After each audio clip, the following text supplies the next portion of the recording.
Hey guys, how's it going? This is lesson 0202, multi-way selection.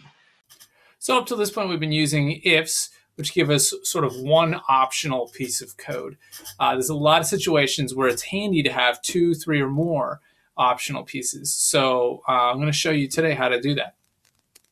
Okay, so with ifs, you have some code that is conditional. It's based on whether that code is going to run or not, is based on whether or not the conditional statement is true or false. Okay, if it's false, you just skip over it and continue on. If it's true, then that code actually executes.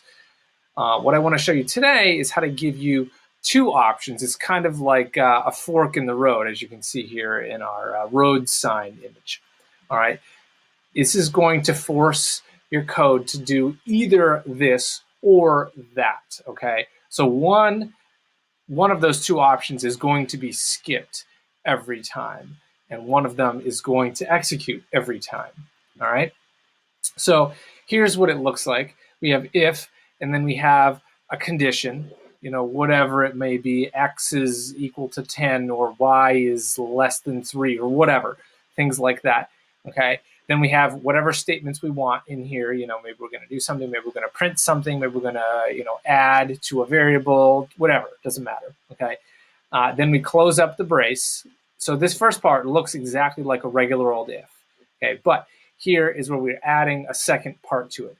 Else, open up another brace, and then we have more statements, one or more statements in here. Okay, and so these will happen if the condition is false. So if the condition is true, we're going to do this just like a regular if. If the condition is false, instead of skipping all the way down to the end, we are going to skip over to the statements inside the else, and those will execute. Okay, so one of those two is definitely going to happen. All right, so say we have a variable called GPA. We say, okay, if GPA is greater than or equal to 4.0, then you are on the honor roll. I feel like that should be 3.0. Anyways, then it's going to print honor roll. Okay. Else, if it's less than that, then it's going to say keep studying. All right. So only one of those two statements is going to print, but one of them is always going to print. You can't skip both of them. Okay. So you might be thinking in your head, well, why do we have to learn a new piece of code? Why couldn't I just use two ifs? And in many situations, you could actually address the same issue and make the same functionality in your program work with two ifs, but this is easier and it's safer. So let me show you what I mean. Okay, so let's take an example program. This one is going to say, take the input of a speed limit, a number, it's an int. Okay, and it's a speed limit. So this is like a really, really basic program for those police signs that you see every once in a while when you're driving around. Okay, it's got a speed limit sign, and then it says your speed, and if your speed is above the speed limit, then it like flashes a blue light at you or whatever to try to get you to slow down. All right. If your speed is at or below the speed limit, then it either says thank you or doesn't say anything or whatever. Okay, but the light doesn't flash.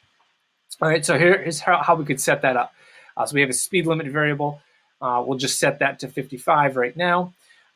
Your speed, 53. Okay, so that's good. We're below the speed limit. And then we've created a message. What's the message that's going to be displayed on the sign? Okay, so if your speed is greater than the speed limit, then the message is going to be slow down, of course. Else, in other words, if your speed is not greater than the speed limit, then the message is going to say, thank you for driving safely. Okay, so this is a good way to set this up. So now let's try it with two ifs instead. You could do this, and it would sort of work. In most cases, this would be okay, but not really best practice. It's better to use if-else. Okay, so we have if your speed is greater than speed limit, message is going to be slow down. If your speed is less than speed limit, message is going to be thank you for driving safely. It's almost the same, but let me give you a moment. Think about that. Can you think of any situation where neither of these ifs would be true? Neither of these conditional statements would be true. Think about that for a second. So if you guessed that if the speed limit and your speed were exactly the same, then you'd be right. Okay, so this one, if your speed is greater than speed limit, okay, great. So that would start at like 56, saying that our speed limit is 55. If your speed is less than speed limit, so that would start at like 54 and lower. But if your speed is 55 exactly, the same as the speed limit, then neither of these things is going to be true. So now we're going to run into a problem because every so often someone's going to drive by at exactly the speed limit, right? So we want to make sure we have one of these two messages displaying.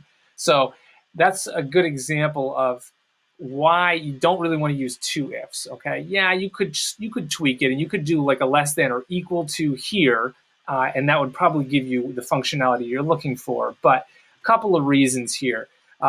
Take, for example, maybe you want to make a change to your code and you say, you know what, I don't want it to be your speed anymore. I want it to be my speed for whatever reason. You just want to change the names of the variables. All right. So in this case, you have to update two things. Okay. So we changed our variable up here where it was created, but we also want to now need to change it in this if and in this if. Okay. So we have two different things we need to worry about. Maybe we might potentially forget about one of them and then things get screwed up, whatever. Okay. So it just makes it simpler if you only have one, because you only have one conditional test. Okay. And there's also two things that you have to check to kind of like verify that, yeah, this is all working correctly. If you just have one, it makes it easier. All right. Let's see here. And oh yes, okay. So that I already talked about that. Easy mistake is if my speed happens to be the same as speed limit. Okay. So if else, much better way to do this. All right. Common error, a lot of people when they start using if else is that they will often try to put a condition on the else as well as the if. Okay, you don't want to do that. In fact, Java, the compiler will yell at you if you try. It won't compile. All right, so that's the way that it should be. Okay, so if has one single condition and then the else has no conditions. All right. Now we can take this a step further. So that was two options, but we can also extend this to have three or really as many options as we want. Okay. And the way we do that is with if, else, else. All right. And you can see the structure here is very similar. We've got the if up here, we've got the else down here, but we've added an else if in between. All right. And you'll see that the else if, just like the if, has a condition. All right. So we've got statement. So we got statements inside of each of these sets of braces. So if this condition is true, then these statements execute, and then we're done. We jump down here. If this one's false, then we're going to check this condition. If this one's true, great. We're going to do these conditions, and then when we hit the closing brace here, we'll boom, jump down here. Okay. And you can have as many of these else ifs as you want. And it will keep checking the condition all the way down. If none of them are true, then else is kind of like our sort of default or like our backup plan. If they all fail, then we're going to do whatever the statements are that are inside the else. All right. Oh, yeah. So don't forget that second condition. All right. But there's still no condition in the else. So I'm going to give you two freebies for sticking with me today. So the first one is, there's two sets of coding that problems. The first one has 3 problems. The second one has 4 problems. The first one is about questions that are going to be using the if-else structure. That'd be the two-way selection. And the second set is problems that are going to be using multi-way. And I think they're all just using 3. But so I'm going to give you the first one from each of those sets as a freebie. Okay, so first one from the if-else set is speed limit sign. And this is really similar to the problem we discussed a minute ago, where the police sign that checks your speed limit is going to be, we're going to be looking at some code for that. All right, so we have, of course, I want to read the instructions. Given 2 ints, speed limit and current speed, return the appropriate message for the speed limit sign to display. All right, those are the messages, slow down and thank you. And of course, you want to make sure that you copy and paste those messages, because if you have a typo, if the capitalization isn't perfect, it's going to fail, even though your program might otherwise be fine. All right, so let's get into it here. So I'm going to start off, and I'm going to say, I'm going to create a variable for my message, and I'm just going to leave it blank for right now. Okay, so now I'm going to get my if in here. And what am I checking? I'm checking to see that current speed is either the same or lower than speed limit, or another way to think about it is faster than speed limit, depending on which message I want to set. Okay, you can just flip the logic in any of these. So I will go with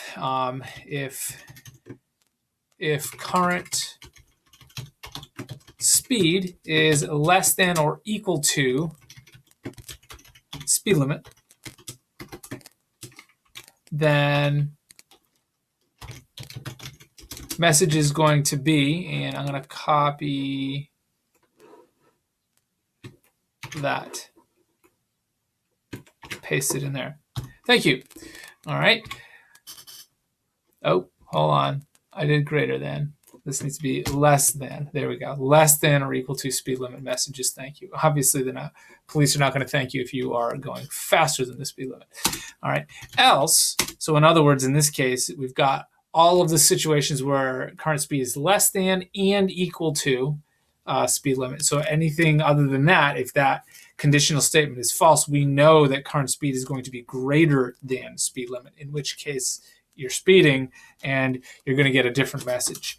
All right, so we're going to say, copy this, slow down, and we're going to say message is equal to slow down.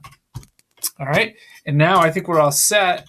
So let's return our message and hit go and see what happens. Let's move me. Yep, great, it worked. All right, so that's your first one. Second one here is first problem in the second set, x and 10. So given an int x, return 1 if it is less than 10, 2 if it is equal to 10, and 3 if it is greater than 10. Okay, so I am going to say, I'm going to create sort of my result thing here, and I'm just going to call it result. And I'll just start it at 0, okay? I don't know what it's going to be, so we'll start there. And I'm going to say if x is less than 10, then result is going to be 1. Okay, oops, hold on. Else, if x is equal to 10, then result is going to be 2. And by the way, just a quick note on this. A lot of people, when they start using else if, they will switch that and they will accidentally write if else. So an easy way to remember it is alphabetical, or it's in alphabetical order. So else begins with E, if begins with I, obviously. E comes before I in the alphabet. All right, so if you just list those two in alphabetical order, it's a pretty good, easy way to remember it. Okay, so now we're ready for our last else. Now, remember, there's no conditional statement. There's no test on the final else. It's sort of the default. If all of the other tests fail, this is the one that's going to happen. All right, so you, of course, need to make sure you've covered all of your other bases with those other tests. All right, so we have x is less than 10 here. We have x is equal to 10 here. So we know the only other possibility is that x is greater than 10. All right, so we're good to go here, because we know we're going to return 3 if x is greater than 10. We know the only way we're going to get inside this else is if it is in fact greater than 10. All right, so we're going to say result is, what just happened there? Result is